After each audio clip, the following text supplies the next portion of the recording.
자, 다음으로 생성자 메소드라는 부분에 대해서 살펴보겠습니다. 자, 우선 생성자 메소드를 이해할 때 함께 이해를 하셔야 되는 게 디스 메소드인데요. 이 디스 메소드는 키워드 디스로 해서 자신의 객체를 나타낼 때 사용하는 키워드로서의 의미도 가집니다. 일단 생성자 메소드의 형식은 클래스와 비슷하게 접근 제한자라는 것을 가집니다.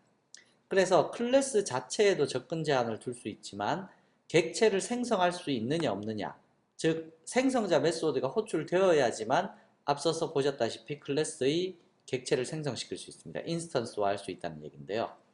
그런데 이러한 클래스의 접근 제한자에 따라서 어디에서는 객체화시킬 수 있고 어디에서는 객체를 생성시키지 못하는 그러한 형태를 접근 제한자를 통해서 조절할 수 있다는 얘기입니다. 매개 변수들을 통해서 멤버 필드의 값을 초기화시키면서 객체를 생성할 수도 있는데요. 뭐 예외 처리가 필요한 경우에서는 예외 처리도 역시 메소드이기 때문에 스로우스에서 처리할 수 있습니다. 예외 처리 파트에서 뭐 예외 처리들은 한꺼번에 볼 테니까요. 일단 그래서 보통 생성자 메소드에서는 필드의 초기화 작업을 많이 합니다. 자, 이러한 생성자 메소드의 특징으로는 클래스 이름과 완벽하게 동의를 해야 합니다. 대소문자까지도요. 이게 다르다라면 이미 뭐 우리가 사용하는 프로그램 자체에서 오류를 발생시킬 겁니다. 그리고 얘는 메소드이긴 한데 결과형 반환값이 없습니다. 그러니까 void라는 글자조차도 적지 않습니다. 그래서 보통 메소드는 무언가 실행하고 나서 결과값을 반환하잖아요. 이 생성자 메소드는 호출이 되었을 때 객체 자체를 생성시키기 때문에 반환해야 될 것이 따로 없습니다. 그래서 객체가 생성되었다, 그리고 그 주소가 어디다 라는 것을 알려주기만 할 뿐입니다. 자, 그리고 클래스에 대한 객체를 생성할 때 반드시 하나의 생성자는 호출해야지 생성이 됩니다. 그래서 우리가 클래스 명이라고 혼돈할 수도 있는 게 클래스 명하고 똑같기 때문인데요. 여하튼 생성자 메소드는 하나는 반드시 호출해야 객체를 생성할 수 있다라는 거고요.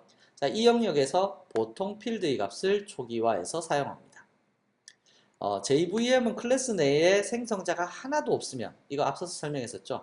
하나도 없으면 자동으로 디폴트 생성자가 있는 것으로 간주한다라고 되어 있는데요. 디폴트 생성자라는 것은 매개 변수가 없고 내용부도 없는, 그냥 말 그대로 생성자 모양만 갖춰 있는 메소드를 얘기합니다. 그래서 앞서서 AAA라는 클래스 하나 만들고 제가 생성자 만들었었죠. 그래서 여기 예제를 보시면 앞서 보신 요 클래스, 요게 바로 디폴트 생성자의 모습입니다. 그래서 클래스 이름하고 동일하고 매개 변수가 없고요. 내용부가 아무것도 없죠. 이렇게 생긴 것이 바로 디폴트 생성자입니다. 자, 그리고 클래스에는 매개 변수의 개수가 다르거나 자료형이 다른 생성자가 여러 개 올 수 있다. 이런 생성자를 생성자 오버로딩이라고 하는데요. 잠시 후에 보시게 될 겁니다. 다시 말해서 여기에 똑같은 이름의 이제 생성자 메소드가 올 수 있는데 매개 변수의 개수가 다를 수가 있다는 거죠. 자, 위에 보시면 매개 변수가 여기는 하나도 없죠. 여기는 매개 변수가 하나 들어와 있네요. 그래서 이렇게 들어온 매개 변수를 통해서 이제 생성자 클래스에 있는 멤버 필드를 초기화 시킬 때 사용하기도 합니다. 자, 이러한 것을 이제 생성자 오버로딩이라고 하고요. 그 다음에 생성자의 첫 줄에서는 this 메소드로 또 다른 생성자를 호출할 수 있다 라고 되어 있는데 이게 뭐냐면 생성자를 여러 개 적을 때 여기에서 보통 뭐 x에는 a를 넣고 y에는 b를 넣겠습니다. 뭐 이렇게 사용을 하고 싶을 때 이미 x에 a를 넣는 작업을 하는 생성자가 있죠. 이럴 때 뭐를 사용할 수 있냐면 this라는 요 메소드를 사용해서 요 this는 뭐를 나타내느냐? 자기 자신. 그러니까 this가 포함되어 있는 요 클래스의 생성자들 중에 하나를 얘기하는 겁니다. 근데 그 생성자들 중에 하나인데 지금 제가 매개 변수에 만약에 아무것도 적지 않게 되면 누구를 의미하게 되냐면 이 생성자를 의미하게 되는 거고요. 여기에 매개 변수를 하나 적게 되면 얘는 바로 매개 변수가 하나 있는 요 생성자를 의미하게 됩니다. 그래서 이렇게 적어놓고 마우스 올려보면 인티저 a를 호출하게 되어 있고요. 얘를 치우고 마우스를 올려보시면 얘는 매개 변수가 없는 생성자를 호출한다 라고 이클립스가 친절하게 알려주고 있네요. 자, 이렇게 사용할 수 있는 것이 바로 생성자 메소드입니다. 그래서 this라는 메소드를 함께 활용을 해서 생성자 메소드를 사용하면 뭐 효율적인 코드를 할 수가 있겠죠.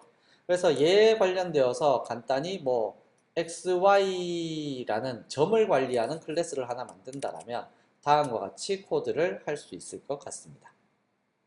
자, new에서 클래스를 하나 만들고요. myPoint라는 클래스를 하나 생성하겠습니다. 자, 클래스의 생성 규칙 그대로 있고요. 멤버 필드로서 인티저 x 좌표, x 포스라는 거 하나 만들고요. 인티저 y 포스라는 두 개의 멤버 필드를 만들었네요.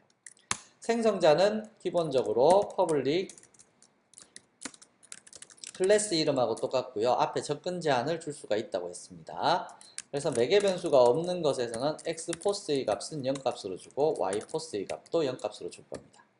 다음 두 번째로 생성자는 여러 개를 만들 수 있다고 했었죠. 여기에는 하나의 값을 받아들여서 인티저 포스의 값 하나를 받아들여서 x 포스의 값도 포스로 지정해주고요.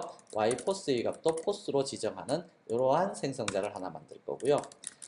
마지막 생성자 하나를 만들어서 얘는 x포스의 x의 값을 입력받고 y의 값을 입력받아서 x포스에는 x의 값을, y포스에는 y의 값을 입력하는 이러한 생성자를 만들어 주겠습니다. 그리고는 결과값을 한번 출력해 볼 수 있는 display라는 메소드를 하나 만들게요. system.out.println x포스는 x포스고 다음에 y포스는 y포스 라고 해서 점의 값을 출력할 수 있도록 만들어 주었네요. 그래서 myPoint라는 것은 점 하나를 관리하는 거. 디폴트 생성자 호출하면 0, 0 그러니까 매개 변수가 없는 생성자 호출하면 0과 0, 0,0이라는 좌표를 가질 수 있도록 하고 다음에 매개 변수 하나짜리를 호출하면 둘 다 똑같은 위치의 좌표를 나타낼 수 있도록 하고 마지막 그 두 개의 매개 변수를 사용하게 되면 각각 서로 다른 좌표를 가질 수 있도록 생성자를 만들어 줬네요. 자, 이렇게 되면 얘를 사용하는 곳에서 myPointLearn이라는 클래스를 하나 만들겠습니다. myPointLearn이라는 클래스를 만들어서 사용을 하실 때 자, 일단 매개 변수가 없는 생성자를 통해서 myPoint 객체 m1을 하나 만들겠습니다. myPoint는 이렇게 만들어서 사용을 하게 되면 얘는 0,0의 좌표를 가지게 되겠죠.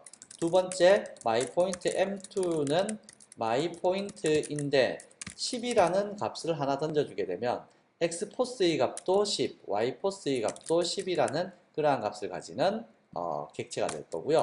다음 myPoint, 포인트 세 번째 거를 만드는데 myPoint 10,20이라고 매개 변수를 두 개 전달해 주어서 객체를 생성하게 되면 m3라는 요 객체는 x포스의 값은 10, y포스의 값은 20을 가지게 되는 형태가 되겠죠.